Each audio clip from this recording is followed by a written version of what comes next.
Doja Cat and Kim Petras, two of the biggest artists in the world right now. Their music is loved by many. However, it hasn't passed by a lot of their listeners that most of their biggest songs are produced in collaboration with the accused rapist Lukasz Gottwald, also known as Dr.Luke, Tyson Trax, Made in China, and Manhun Glow.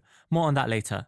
Many fans, including myself, are wondering what Doja and Kim think of his situation, whether they are willingly working with an accused rapist and abuser, and if they are planning to continue working with said rapist. Although they have implied what their thoughts are on the situation, there has never been an outright statement made on if they believe Lukasz Gottwald is a rapist and why they are choosing to work with him.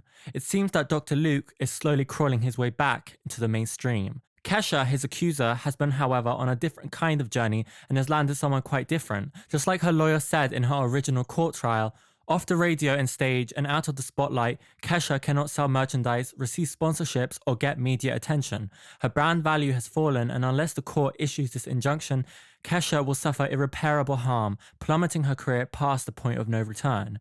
Kesha has certainly fallen out of the mainstream since her trial with Dr. Luke, and her subsequently released albums have made little to no noise with listeners outside of her fanbase. The trial certainly took a large toll on her mental health, as well as her public image and career. This was a time before the Me Too movement, conversations about appropriateness in the workplace, and the downfall of an industry heavyweight like Harvey Weinstein ever took place.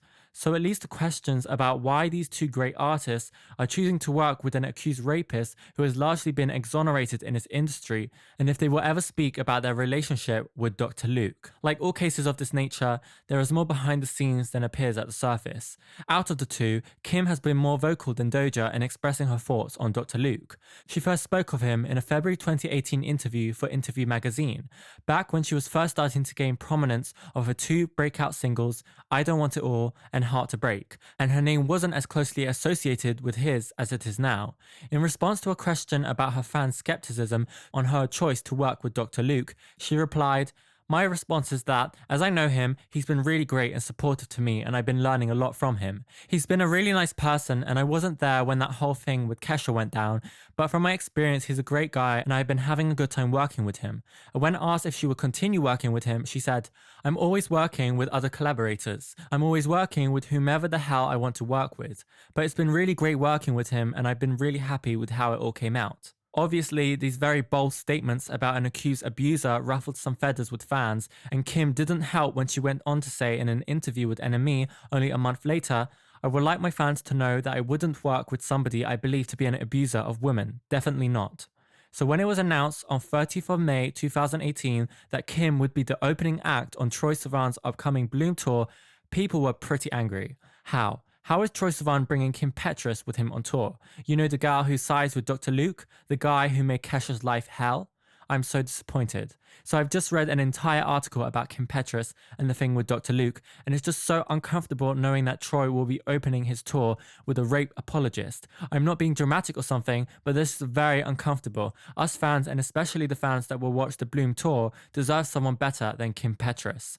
Please remove Kim Petras from your tour. She has voiced her support for Dr. Luke in the wake of his lawsuit with Kesha, which is absolutely despicable. Please remove this rape sympathizer from the tour immediately. Kim put out a statement the next day that said, "While I've been open and honest about my positive experience with Dr. Luke, that does not negate or dismiss the experiences of others or suggest that multiple perspectives cannot exist at once." Yeah.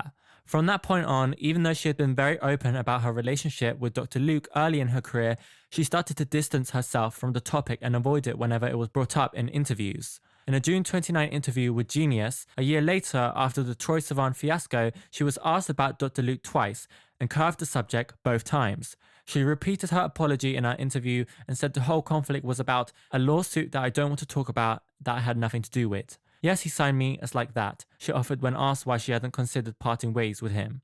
However, only a month later, in an interview for The Sun, she was more ambiguous about her opinion on the subject. Will she work with Dr. Luke again? Clearly paying with the question, she says, "I don't know. Maybe, maybe not."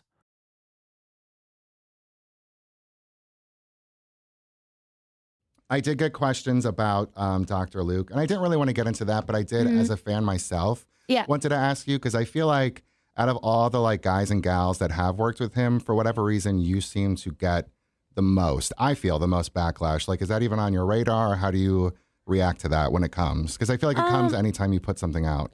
Yeah, I mean, I try just not to like have hate on my radar. I think I just try to focus on like making good music and that's it. I definitely, I feel like I've just like talked about it and then realized that I shouldn't be talking about it. And it's a situation between two people who are both respect that I shouldn't be talking about. When you should be taking the fire for it. Yeah, totally. So, I feel like at this point you can just like read, the internet is like forever. So anything you say is like there forever and you can apologize for something and, It is what it is. But it is what it is. Yeah.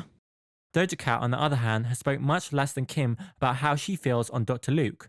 Doja Cat signed to Dr.Luke's record label, although he stepped down as CEO in early 2017, Kemosabe Records in 2013, 1 year before Kesha sued Dr.Luke for SA in October 2014. In every interview I've been able to find with Doja Cat where there is even a mention of Dr.Luke, it seems that her management always tell the interviewer beforehand not to bring him up in the interview. The pop kingmaker turned industry outcast, Dr.Luke, is one of several topics her management team tells me she won't talk about.